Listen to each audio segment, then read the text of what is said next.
আজকে যদি তোদের উদ্ধার করতে না পারতাম তাহলে তোদের তোদের খোঁজ আর কোনো দিনও পাওয়া যেত না। আজকে রাতেই তোদের পাচার করে দিত। তুই আমাদের বাঁচিয়েছিস, তোর কথা আমরা কোনো দিনও বিশ্বাস করিনি। আসলে তুই লোক চিনতে ভুল করিস না।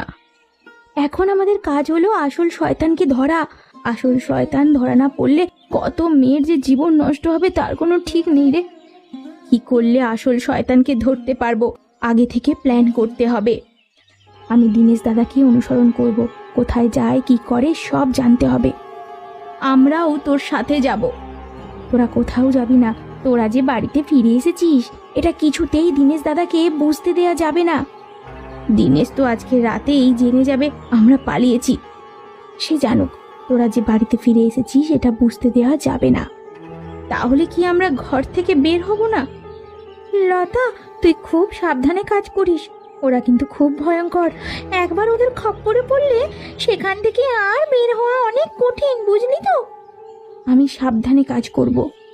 আর একটা কাজ করতে হবে, অনুসরণ করার সাথে সাথে ওদের গোপন মুহূর্তগুলো ফোনে ভিডিও করতে হবে, তাহলে পুলিশকে প্রমাণ দেওয়া খুব সহজ হবে। শুধু পুলিশ কেন, পুরো গ্রামের মানুষের সামনে দীনেশ আর তার আসল শয়তানদের মুখোশ টেনে খুলে দেব। একটা কাজ করতে পারি, হাট থেকে একটা বড় মাছ কিনে লোকজনকে দাওয়াত করে খাওয়াতে হবে, আর সেই দিনই সব শয়তানগুলো ধরা পড়বে। বড়